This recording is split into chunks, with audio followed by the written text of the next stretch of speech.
সম্মানিত দর্শক, সবাইকে স্বাগত জানাচ্ছি আপনার মতের আজকের আয়োজনে। আজকের শিরোনাম জ্বালানি খাতের নানা দিক। আমি ফেরদৌস আহমেদ থাকবো এই আলোচনার সাথে পুরোটা সময়, এবং যাদেরকে পেয়েছি শুরুতে আপনাদের সাথে আলাপ করিয়ে দিই। আমাদের আপনার মত অনুষ্ঠান আবারও বলে রাখছি, পাওয়ার্ড বাই স্বপ্নধারা। আমি শুরুতেই পরিচয় করিয়ে দিতে চাই যাদেরকে পেয়েছি। রয়েছেন ইন্টারন্যাশনাল বিজনেস ফোরামের প্রেসিডেন্ট হুমায়ুন রশিদ এবং রয়েছেন জ্বালানি বিশেষজ্ঞ অধ্যাপক শামসুল আলম। আপনাদের দুজনকে স্বাগত জানাচ্ছি আমাদের আজকের আয়োজনে। আমি অধ্যাপক শামসুল আলম, আপনাকে দিয়ে একটু শুরু করতে চাই, কারণ বিভিন্ন খাতের যে সংস্কার বলা হচ্ছে, আমরা সংস্কার নিয়ে অনেক কথা হচ্ছে, কারণ বিভিন্ন দিকে সংস্কার হচ্ছে। জ্বালানি খাতের সংস্কার নিয়েও অনেক আলাপ রয়েছে। সেখানে কতটা সংস্কার দরকার আর কতটা আসলে সম্ভব, এটাই শুরুতে জানতে চাই। এই সরকারের মেয়াদ তো স্বল্প, তার মধ্যে 6 মাস চলে গেছে। আলটিমেটলি তাদেরকে নির্বাচন দিয়ে দলীয় সরকারের হাতে ক্ষমতা হস্তান্তর করে স্মুথ ট্রানজিশনটা হবে, এটাই হচ্ছে প্রত্যাশা। এর মধ্যে পরবর্তী সরকারের জন্য বা বিগত সরকারের আমলে যে ধরনের ব্যর্থয় বিপত্তি বিভিন্ন খাতে ঘটে গেছে, সেগুলোকে আপনার অসামঞ্জস্যতাকে সামঞ্জস্য করা, নিয়ম কানুন আইনগুলো যেসব ব্যর্থয় ঘটেছে সেগুলোকে ঠিক জায়গায় এনে ট্রেনটা বা অর্থনীতির চাকা সঠিক পথে চালার সুযোগ উপযোগী করা। প্রধান উপদেষ্টা যে কথা বলেছেন যে আমরা এই সরকার পরিবর্তনের মধ্য দিয়ে পরিবর্তিত পরিস্থিতিতে আসলে একটা সুযোগ তৈরি হয়েছে। এই সরকার তার সরকার ফ্যাসিলিটেট করছে, যা কিছু করার বিভিন্ন সেক্টর থেকে করে নিতে হবে। এই করে নেওয়ার কথাটাই হচ্ছে মৌলিক বিষয়। কিন্তু করে নেওয়ার সূত্রপাতটা সরকার বিভিন্ন খাতে করেছে, এবং সেসব জায়গাতে কি অগ্রগতি হচ্ছে না হচ্ছে সে বিষয়ে আমি যেতে চাই না। আমি শুধু জ্বালানি খাতের মধ্যে সীমাবদ্ধ থাকতে চাই। জ্বালানি খাতে আনুষ্ঠানিকভাবে, পদ্ধতিগতভাবে, প্রক্রিয়াগতভাবে কোনো সংস্কার কাজ সরকার হাতে নেয়নি। তবে আমাদের তরফ থেকে, অর্থাৎ ভোক্তাদের তরফ থেকে বেশ কিছু প্রস্তাব আনুষ্ঠানিকভাবে অনানুষ্ঠানিকভাবে সরকারের কাছে আমরা পৌঁছে দিয়েছি। তার মধ্যে গতদিন এফবিসিসিআইয়ের অনুষ্ঠানে কিছু কথা ভোক্তাদের পক্ষ থেকে কনজিউমার অ্যাসোসিয়েশনের প্রতিনিধি হিসেবে আমি তুলে ধরেছি। সেটা আপনারা পত্রপত্রিকায় দেখেছেন, টেলিভিশনেও শুনেছেন। সামগ্রিকভাবে সবটা হয়তো আসেনি, মুদ্রা কথা এসছে। সেখানে হুমায়ুন সাহেবও ছিলেন, তিনিও উদ্যোক্তাদের পক্ষ থেকে তাদের বক্তব্যে বলেছেন। কিন্তু বক্তব্য বলা আর বাস্তবে সেই জিনিসের সুফল পাওয়া দুটো এক জিনিস নয়।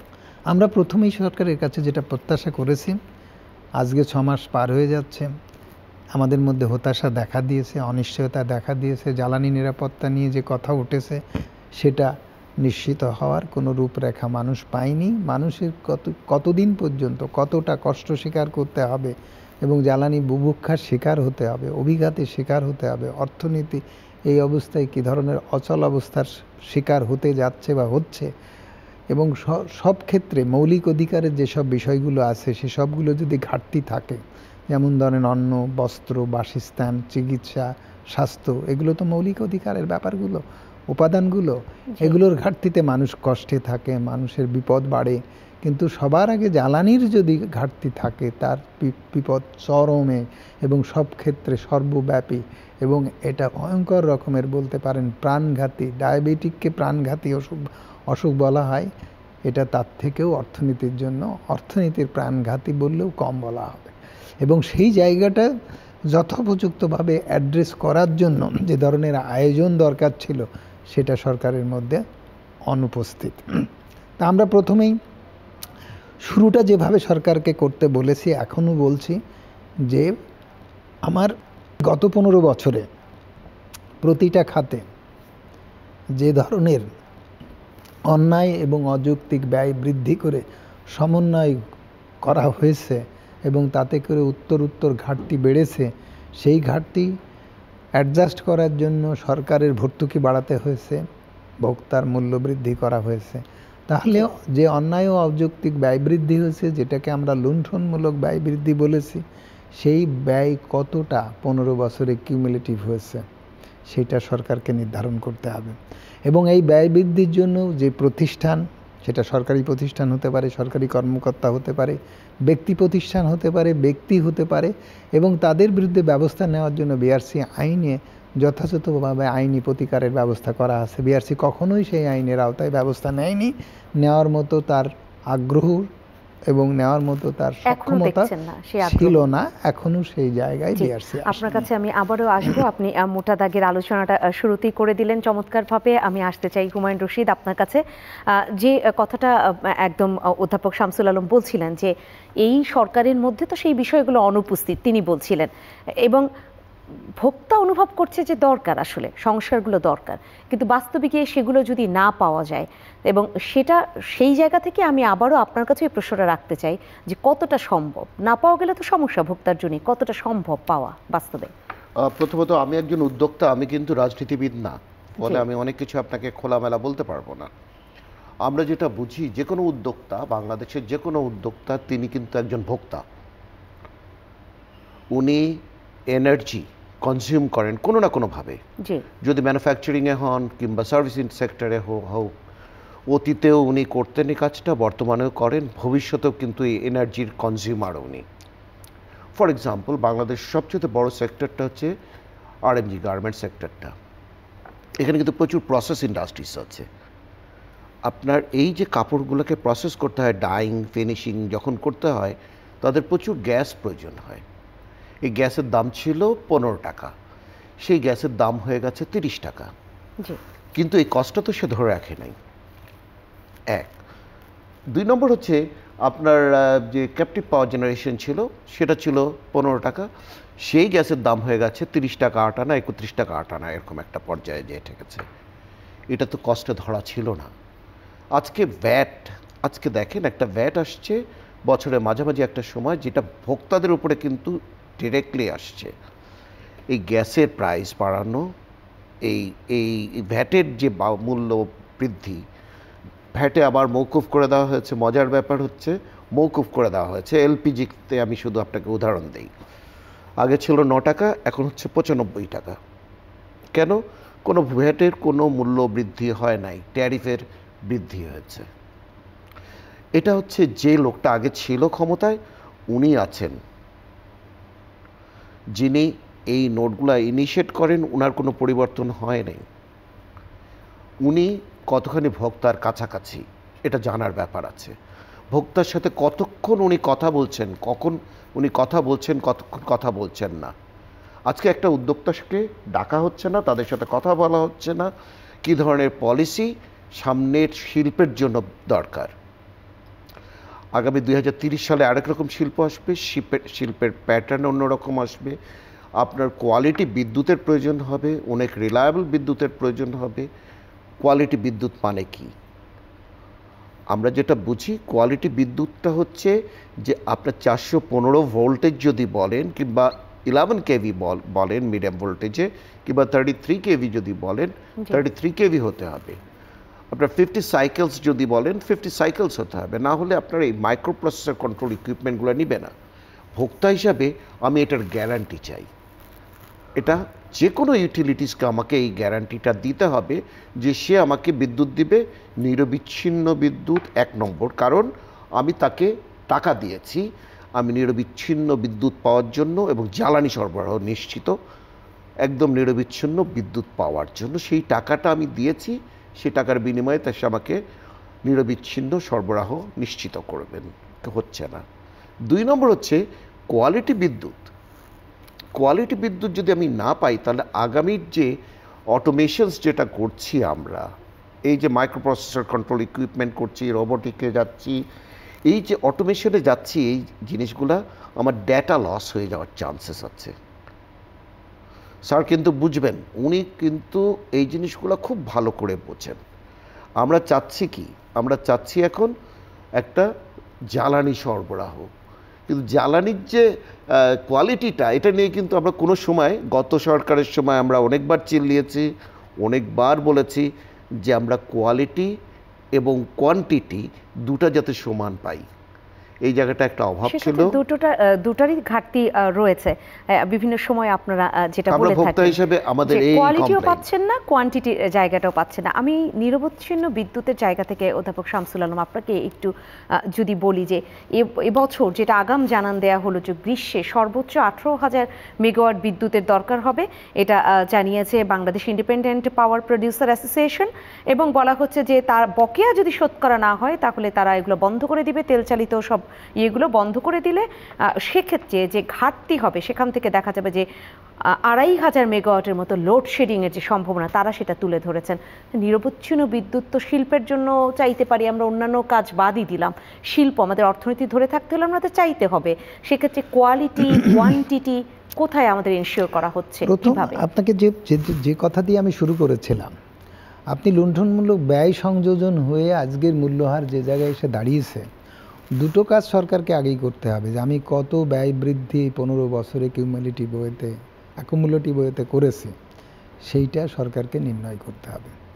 নির্ণয় করে কোথা থেকে সেই সম্পদ যে পাচার হয়ে গেল, চুরি হয়ে গেল আমার কাছ থেকে, আমার বিদ্যুৎ উৎপাদনের দোহাই দিয়ে উৎপাদন ক্ষমতা বাড়িয়ে উৎপাদন না করে সেই পয়সাগুলো আমার ট্যারিফে আমার মূল্যহারে সমন্বয় করে ঘাটতি দেখিয়ে মূল্য এবং ভর্তুকির মাধ্যমে নিয়ে গেল, তাহলে সেই টাকাটা আপনাকে প্রথমত কত হাজার কোটি টাকা বা কত লক্ষ কোটি টাকা নিয়ে গেছে সেইটা জাতির সামনে প্রতিষ্ঠিত করতে হবে।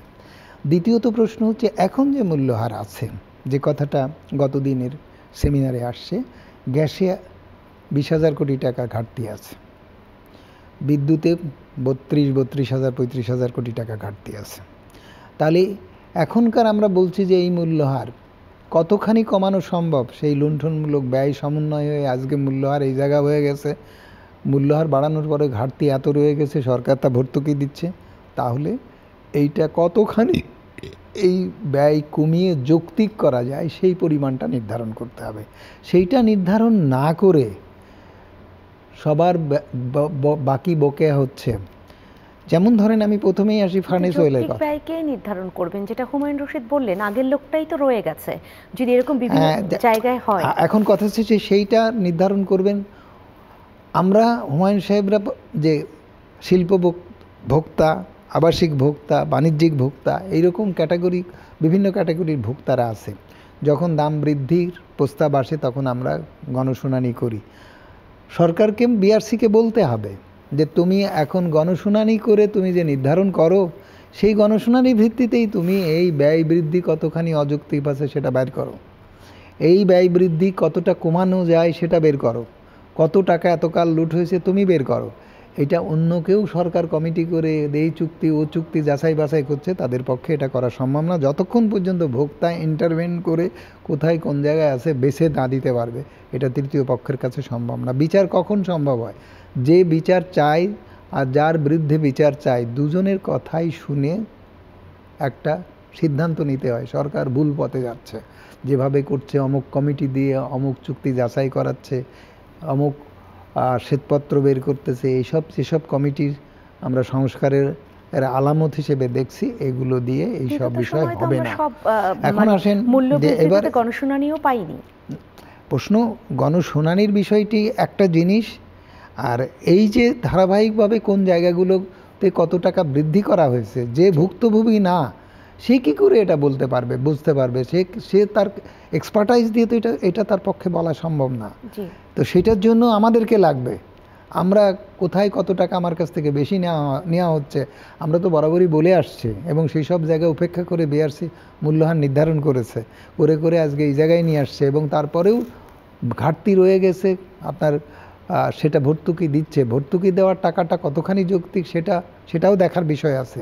সেটা না দেখে এখন উদ্যোক্তারা বলতেছে যে আমাদের এত টাকা বাকি আছে, অত টাকা বাকি আছে। আমরা অলরেডি সরকারকে বলেছি যে প্রথমতই হচ্ছে যে ফার্নেস ওয়েলে কত টাকা উদ্বৃত্ত নেওয়া হচ্ছে, কত টাকা দেওয়া হচ্ছে। ফার্নেস ওয়েল তো এখন আমার দরকার নেই, তো ফার্নেস ওয়েল ছাড়াই আমরা চলছি।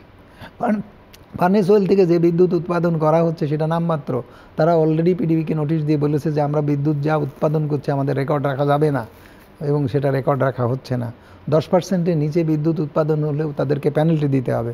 তো তাদেরকে পয়সা দেওয়া হচ্ছে না বলে তারা বিদ্যুৎ উৎপাদন করছে না, অথচ তাদেরকে আপনি দিচ্ছেন, ক্যাপাসিটি পেমেন্ট দিচ্ছেন।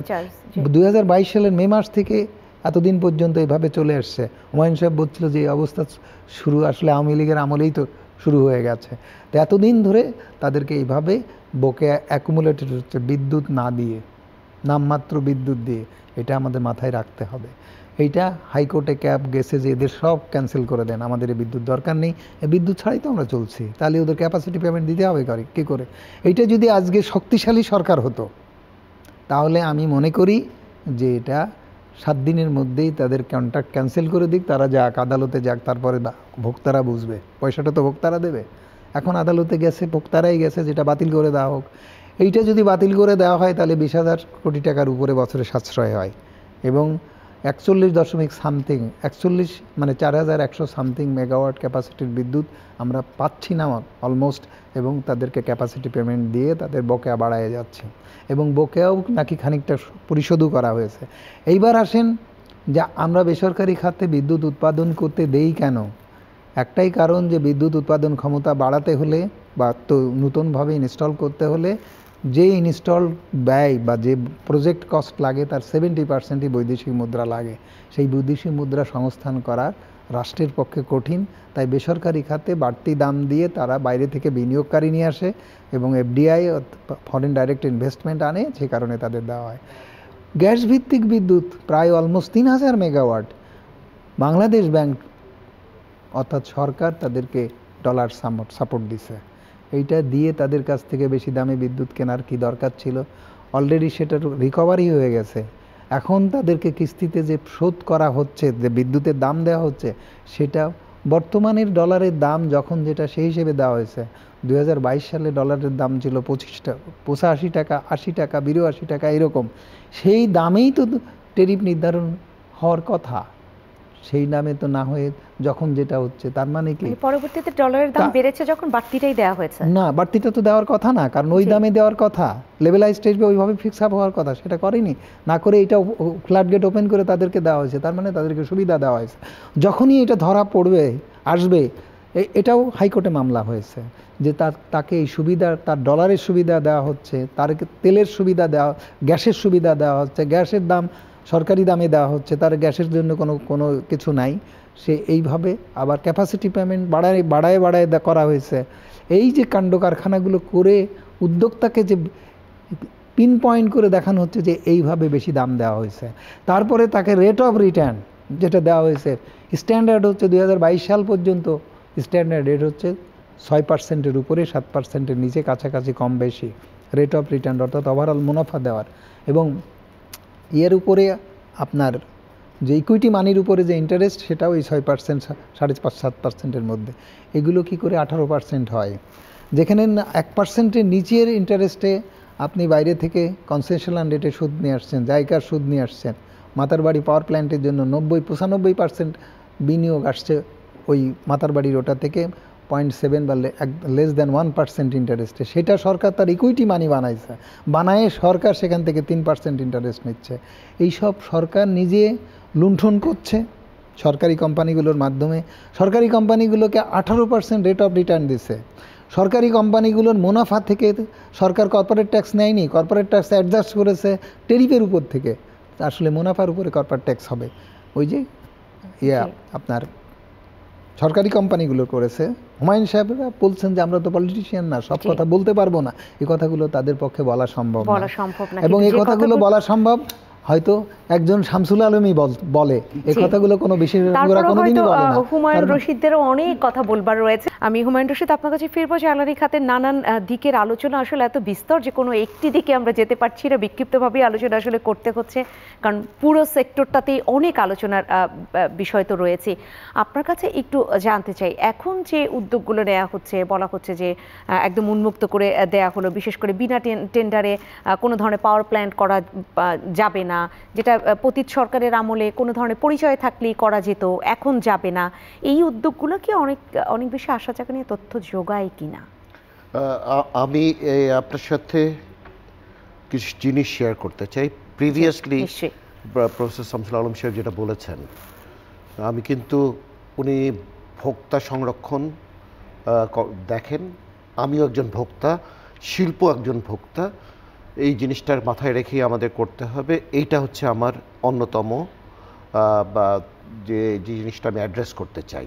নিশ্চয়ই আপনার যেটা আসছে যে আপনার আগে যে প্রসেসটা ছিল পাবলিক প্রকিউরমেন্ট পলিসি, এটার ভায়োলেশন করা হয়েছিল গত সরকারের আমলে।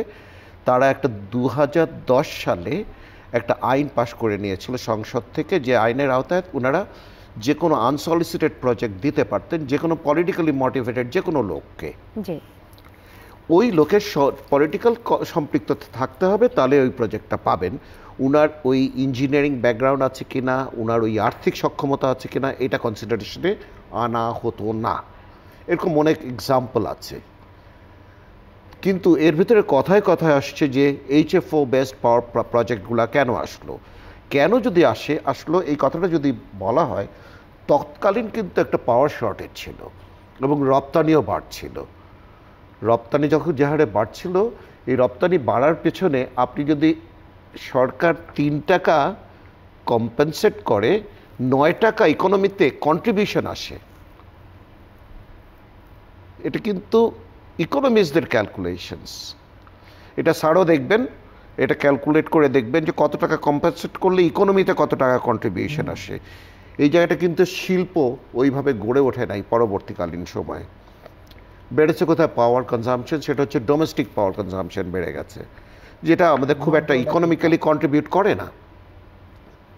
আপনার এই পাবলিক প্রকিউরমেন্ট পলিসিটা ছিল যেটা শর্ট টার্ম হলে খুব ভালো হতো, না করে এটা অনেক বছর লেগেছে এই পলিসিটাকে আপনার রিভোক করার জন্য। এই জিনিসটা কিন্তু আমরা টেনেছি। পরবর্তীতে এটার যেমন বার্কের ক্ষমতা নিয়ে নেওয়া হয়েছে, আপনার যেমন জ্বালানি কেনা হয়েছে আন্তর্জাতিক বাজার থেকে ইচ্ছা মতনভাবে, বিশেষ করে LNG। আপনার বিদ্যুৎ পাওয়ার প্ল্যান্ট করার জন্য নেগোশিয়েট করা হয়েছে যে প্রাইসে, কিংবা সোলার করা হয়েছে যে কোনো প্রাইসে নেগোশিয়েট করে। এই জিনিসগুলো কিন্তু বাজার দরে হয় নাই। ইভেন আমদানি করা হয়েছে পাওয়ার আদানি থেকে, এই পাওয়ারটা আরও নেগোশিয়েট করার মতন অপরচুনিটি ছিল। এই জায়গাগুলো না করাতে সরকার একটা জায়গায় অ্যাড্রেস করেছেন, পাবলিক প্রকিউরমেন্ট পলিসির আন্ডারে অনেকগুলো জায়গা চ্যালেঞ্জ তৈরি হয়েছিল। সেটা ট্রান্সমিশনে বলেন, জেনারেশনে বলেন, ডিস্ট্রিবিউশনে বলেন, সব জায়গায় অনেকগুলা চ্যালেঞ্জ ছিল। আপনি যদি দেখেন ট্রান্সমিশনে অ্যাড্রেস হয় নাই, জেনারেশনটা বেশি অ্যাড্রেসড হয়েছে, কারণ জেনারেশনের সাথে আবার এনার্জি সাপ্লাইয়ের একটা রিলেশন ছিল। এই জায়গাগুলো যদি চেঞ্জ করতেন সরকার একটা নির্দিষ্ট সময়ের পরে, তাহলে কিন্তু আজকে আমাদের যে এই ফরেন কারেন্সি ক্রাইসিসটা, এই ক্রাইসিসটা হতো না। আজকে আমাদের এত বেশি চাপ আসতো না।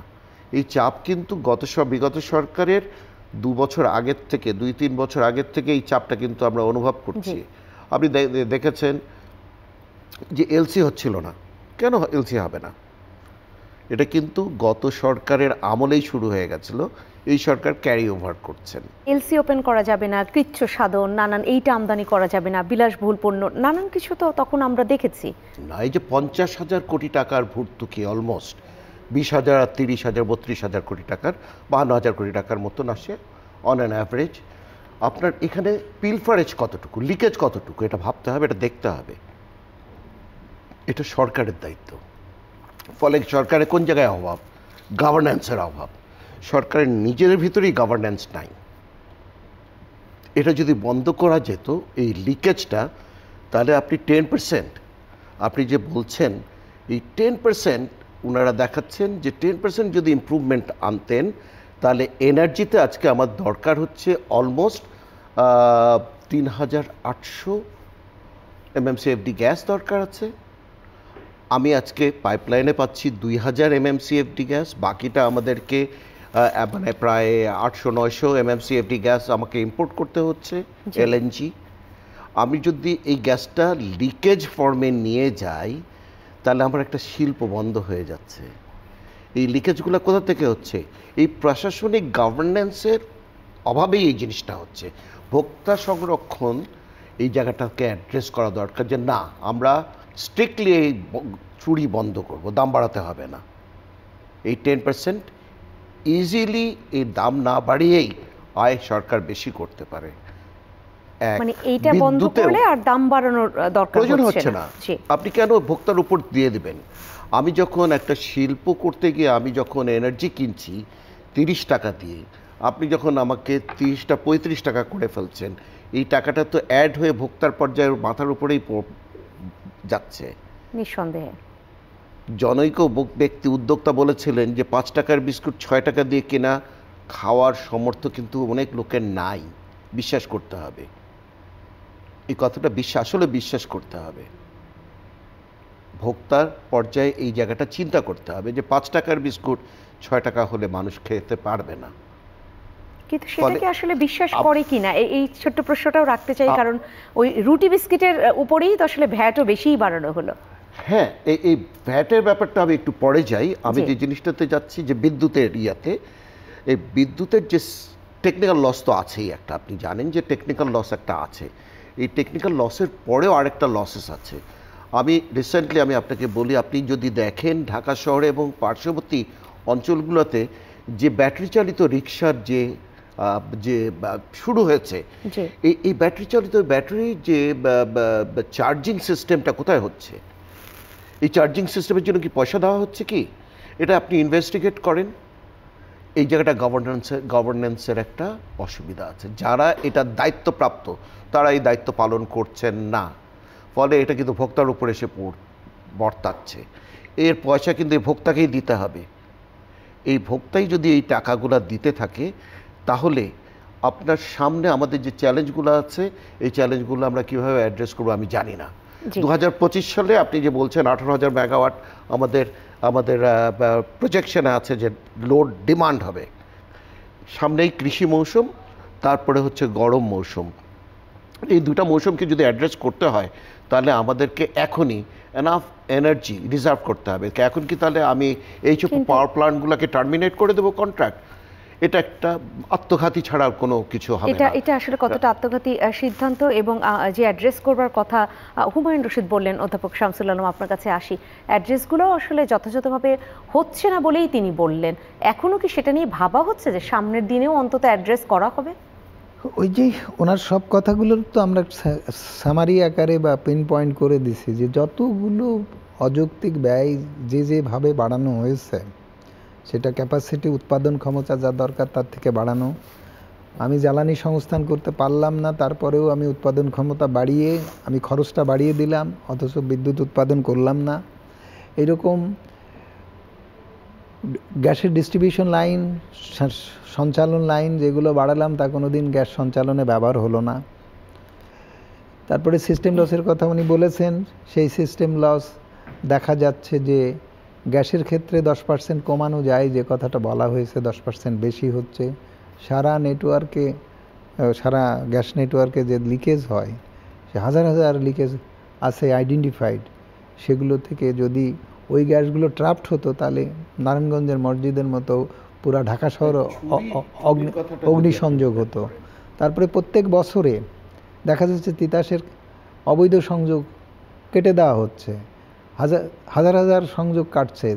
এটা যদি আপনি শুরু থেকে কাটার হিসাবটাই শুধু নেন, তাহলে দেখবেন যে যত সংযোগ আছে তার থেকে বেশি কাটা হয়েছে। তাহলে সংযোগ বন্ধ হলো কী করে? সংযোগ কাটার সুবিধা কোথা থেকে পেল?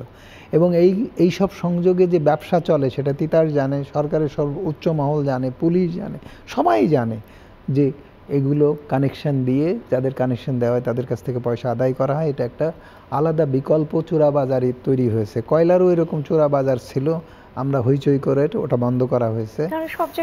এই যে জায়গাগুলো হয়েছে বা হয়ে আছে, অর্থাৎ সরকারের গভর্নেন্স ফেল করেছে। সরকারের যে প্রতিষ্ঠান, তাদের প্রাতিষ্ঠানিক যে দায়িত্ব, অব্লিগেশন, সেই সব প্রতিষ্ঠানে যারা প্রধান আছে, তাদেরকে যে সমস্ত এইসব প্রতিরোধ করার জন্য যেসব ক্ষমতা দিয়ে দেওয়া আছে, তারা কোনোদিন ব্যবহার করেনি।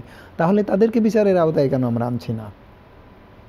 যে আমি বেতন দিচ্ছি তাদেরকে, রাষ্ট্রপতি, জনগণ প্রতিদিন প্রতি মাসে তাদের বেতন দিচ্ছে, তাদেরকে নানা ধরনের সুযোগ সুবিধা দিচ্ছে, তারপরে রিটায়ার করে গেলে তাদেরকে পেনশনের পয়সা দিচ্ছে, তাদেরকে গ্র্যাচুইটি দিচ্ছে, সব দিচ্ছে, তাদেরকে বিনোদনের জন্য 3 বছর পর পর তাদেরকে 15 দিনের ছুটি দিচ্ছে, তাদেরকে বিনোদন ভাতা দিচ্ছে, বৈশাখী ভাতা দিচ্ছে, ঈদের বোনাস দিচ্ছে, এত কিছু করছে। আবার তাদেরকে যে লুণ্ঠন করে চুরি করছে তা ঠেকানোর জন্য তাদের যে ক্ষমতা দেওয়া হয়েছে সেটা ক্ষমতা না দিয়ে তাদেরকে অবাধে লুণ্ঠন করার ব্যবস্থা তৈরি করে রেখেছে। তাহলে যে তিতাস এই কাজ করেছে তার বিরুদ্ধে অভিযোগ হচ্ছে সে ওজনে ঘুষ নেয়, এবং পত্রিকা এই টেলিভিশন চ্যানেলে বলা হয়েছে এবং সেগুলোর প্রমাণ দেখানো হয়েছে, সেই সব লোকের ভর্ৎসনা করা হয়েছে, একটা ইনক্রিমেন্টও কাটা হয়েছে কিনা আই এম ইন ডাউট। তাহলে এগুলো যে দেশে চলে সে দেশে অন্ধকার ছাড়া তো কিছুই আর বিরাজ করছে না, এবং চলে আসছে 15 বছর ধরে এগুলো চলে আসছে। ব্যাপারে দুদকের কথা যদি বলি, এখানে দুর্নীতির খোঁজ সেই অর্থে হয় কিনা? দুর্নীতির খোঁজ দুদক বলে যে এগুলো হয়েছে, কিন্তু কারা করেছে সে নামগুলো দুদক বলে না।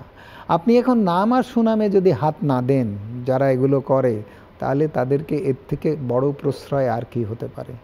আপনি এগুলো বলে যাচ্ছেন, দুদকের মতো প্রতিষ্ঠান অতীতে এই কাজ করেছে, যে এই প্রতিষ্ঠানে এই পেট্রো বাংলায় দুর্নীতি হয়েছে, এই তিতাসে দুর্নীতি হয়েছে, এই অমুক জায়গায় দুর্নীতি হয়েছে, কিন্তু সেই দুর্নীতির ফিস্তি দিয়ে গেছে, কিন্তু এই দুর্নীতির সঙ্গে যারা জড়িত তাদেরকে শনাক্ত করে বিচারের আওতায় সোপর্দ করার দায়িত্ব তাদের, কিন্তু তারা তা করেনি। আমি হুমায়ুন রশিদ, এই পর্যায়ে আপনার কাছে আসি।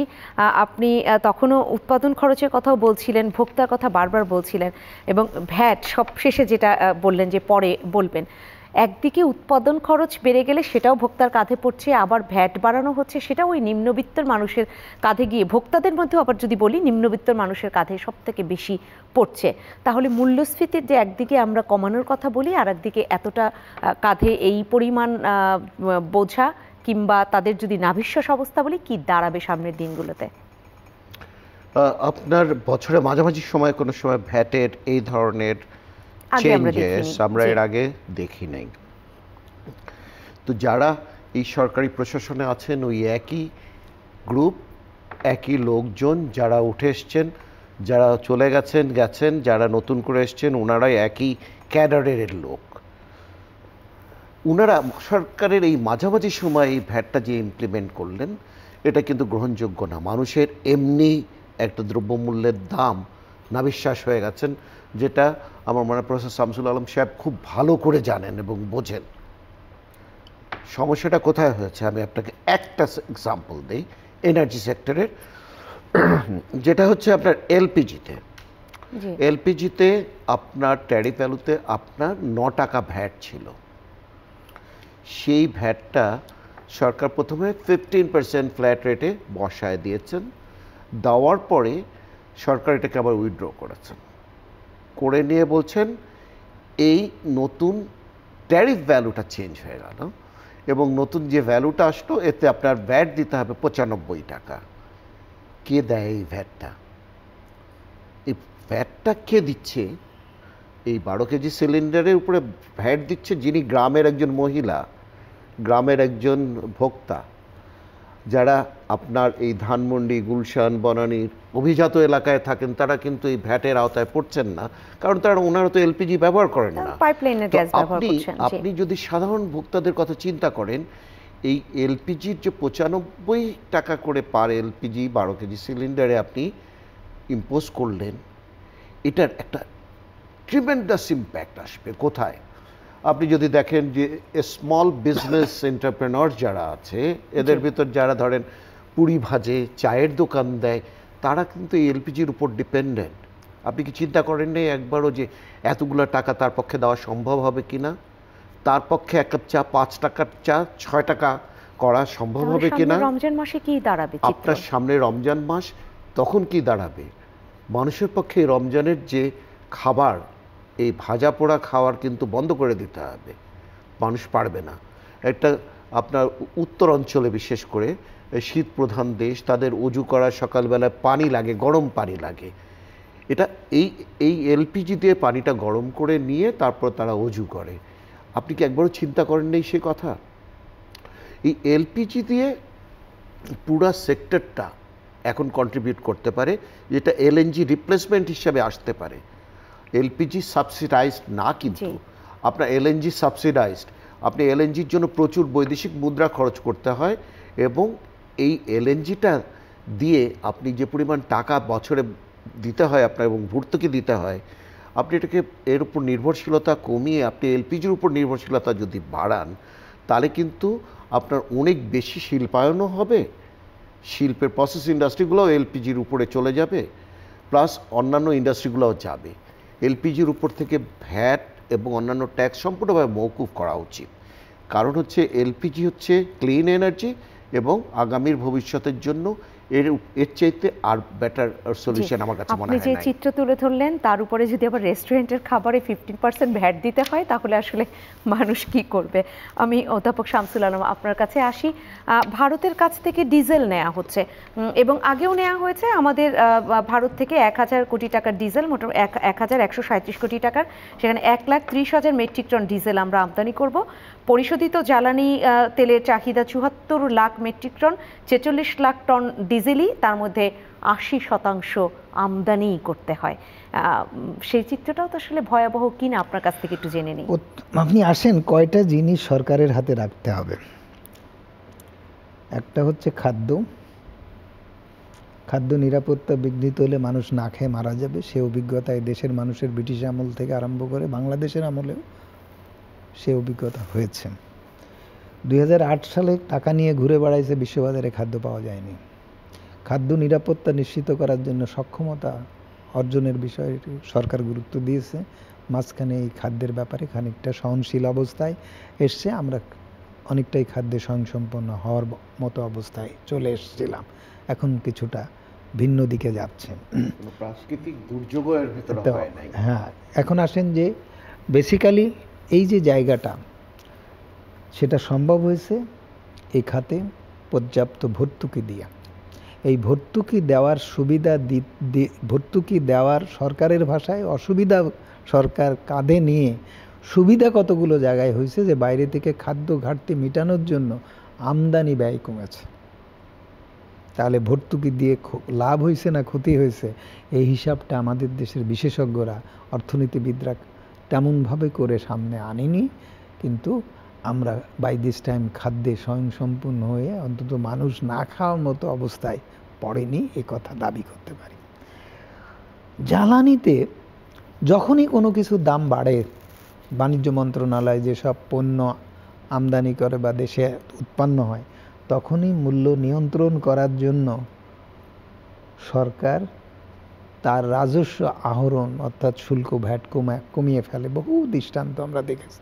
পেঁয়াজের কথা বলেন, চালের আমদানিকৃত চালের উপরেও অনেক সময় করেছে, ভোজ্য তেলের উপরে এগুলো হয়েছে। আপনি কি কখনো কোনো দেশে শুনেছেন যে যখন দাম বাড়ে তখন সরকার ভ্যাট শুল্ক বাড়িয়ে দাম বাড়ায় দেয়? সরকার দাম বাড়ানোতে অসাধু ব্যবসায়ীদের মতো দাম বাড়ানোর চরিত্র প্রমাণ করে।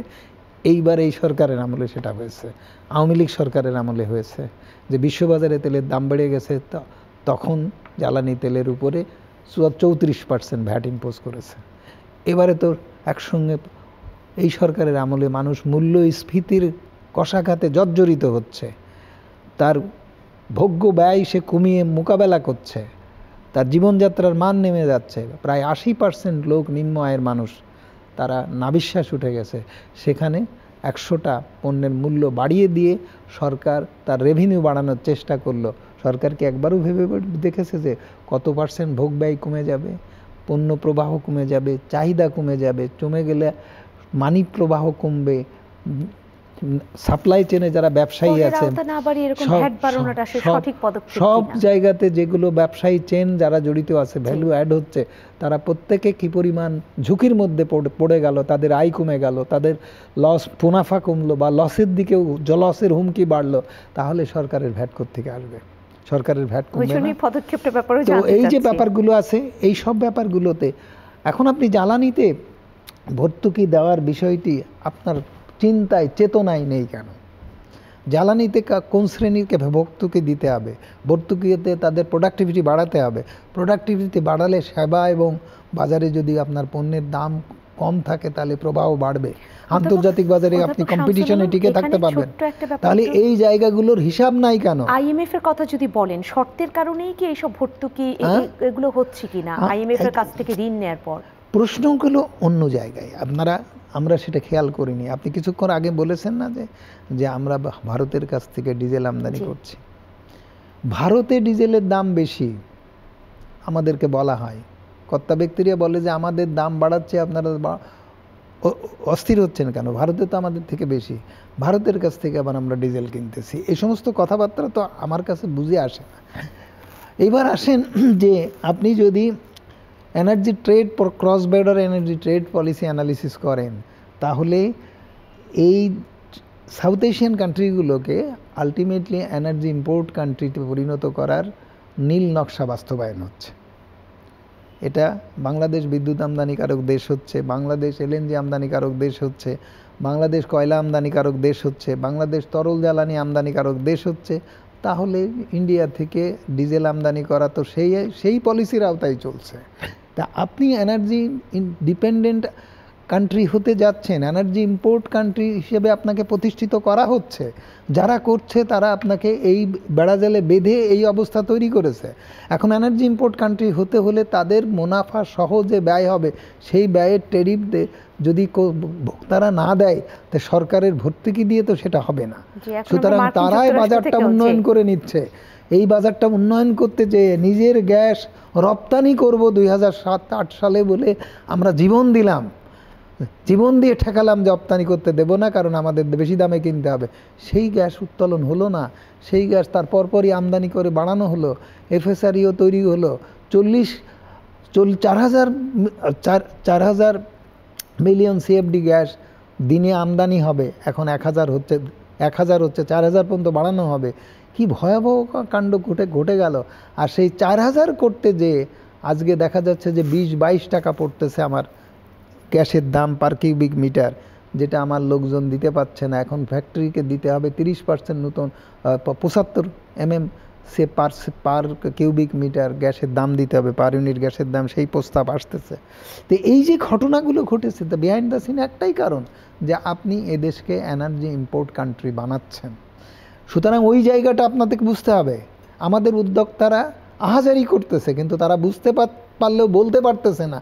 তারা গলায় ফাঁসি তাদের ঝুলাই দেওয়া হয়েছে, এবং তারা কখনোই এই এনার্জি ইম্পোর্ট কান্ট্রি করে শুধু এনার্জির ব্যবসাটাই হবে না, সমস্ত শিল্প কলকারখানা বন্ধ হয়ে যাবে এবং সমস্ত পণ্য আপনাকে আমদানি করতে হবে। কিন্তু আপনারা যারা এবং বলতে পারছেন সোনা কি হচ্ছে, কৃষি পণ্য, সোনার ব্যাপারটা নিয়ে মাথা ঘামাচ্ছেন কেন? আপনি মানুষ, আপনি সরকার বদলায় ফেলে দিলেন না, আর আপনি এটা করতে পারবেন না, এই কথাবার্তা হলো নাকি? এসবগুলো হচ্ছে যে এই হুমায়ুন সাহেবদের মতো লোকজনদের জন্য এগুলো হয়েছে। তারাই এগুলো করেছে, তারা এগুলো থেকে লাভ করার জন্য এগুলোকে প্রমোট করেছে। ওনাকে আমি ব্যক্তি হিসেবে বলছি না, ওনারা সম্প্রদায়গতভাবে আজকের এই পরিস্থিতির জন্য দায়ী। তাহলে একটু হুমায়ুন রশিদ আপনাকেই শুনি, কেন করা হলো বা উদ্যোক্তারা কেন করলেন? না, আমি খুব খুশি যে উনি আমাকে সরাসরি অ্যাটাক করেছেন। আমি সামনে পেয়ে আমাকে সামনে পেয়ে উনি আমাকে সরাসরি অ্যাটাক করেছেন, আমি খুব খুশি। এটা উদাহরণ হিসাবে আমাকে তুলে ধরেছেন। আমি কে? আমি হচ্ছি হুমায়ুন রশিদ, কিন্তু আমি একজন উদ্যোক্তা। আমি কি করেছি? আমি শিল্প স্থাপন করেছি, আমি কর্মসংস্থান করেছি। আমি যদি না করতাম তাহলে কি দাঁড়াতো? এই এনার্জি সিকিউরিটিটা একটা বড় চ্যালেঞ্জ সারা বিশ্বের। আপনি সারা বিশ্বে দেখেন, জার্মানিতে যারা খুব খুব এনভায়রনমেন্ট ফ্রেন্ডলি কান্ট্রি ছিল, তারা 2060 সাল পর্যন্ত আপনার কোল বেসড পাওয়ার প্রজেক্টগুলোকে এনকারেজ করবে। ইন্ডিয়াতে আরও বেশি কোল বেসড পাওয়ার প্রজেক্ট আসছে। কেন আসছে? এনার্জি সিকিউরিটিস তাদেরকে করতেই হবে, এটাকে অ্যাড্রেস করতেই হবে। আমরা কিন্তু রিনিউয়েবল এনার্জি নিয়ে কাজ করছি। অতীতে আমাদের রেকর্ড খুবই ভালো ছিল, ইটকলের কন্ট্রিবিউশন, যেটা আমরা এনক্যাশ করতে পারি নাই। আমরা কতখানি আমরা রিনিউয়েবল এনার্জি ব্যবহার করছি, সোলার থেকে আমরা কতখানি এনার্জি ব্যবহার করেছি এবং অতীতে করেছি, এখন করছি, এটার আপনার খুব যে আমাদের একটা অ্যাকাউন্টিং আছে তা না। সব কিছু মিলায় আমাদের এনার্জি মিক্সটাই হচ্ছে বড় চ্যালেঞ্জ। এনার্জি মিক্সটা যদি ঠিক মতন প্রপারলি করা যায়, তাহলে আগামী 2030 সালে যে চ্যালেঞ্জটা আছে আমরা অ্যাড্রেস করতে পারবো। আমাদের বুঝতে হবে যে 2030 সালে কিন্তু আমাদের একটা চ্যালেঞ্জ আছে, 2040-এ একটা চ্যালেঞ্জ আছে, 2050 সালে দেখা যাবে তৎকালীন হয়তো কয়লার কয়লা তামাদি হয়ে যাওয়া শুরু করবে, মানে হচ্ছে কয়লার ব্যবহার কমে যাবে, তখন হয়তো অল্টারনেটিভ এনার্জি আসবে, হাইড্রোজেন আসতে পারে কিংবা অল্টারনেটিভ অন্য কোনো এনার্জি আসতে পারে। এই এখন থেকে আমাদেরকে এটা নিয়ে ভাবতে হবে। ফলে উনাদের মতন প্রফেসর আলম সাহেবদের চিন্তা চেতনা ভাবনা নিয়ে নতুন করে এনার্জি পলিসি যেটা আছে সেটাকে রিভিজিট করা দরকার যদি লং টার্মে যেতে হয়। কিন্তু আমরা এই বর্তমান সরকার লং টার্মের কথা চিন্তা করতে পারবেন না, কারণ ওনাদের শর্ট টার্মে এসছেন, যতক্ষণ না নতুন সরকার আসছেন, ইলেকশন যতক্ষণ না হচ্ছে।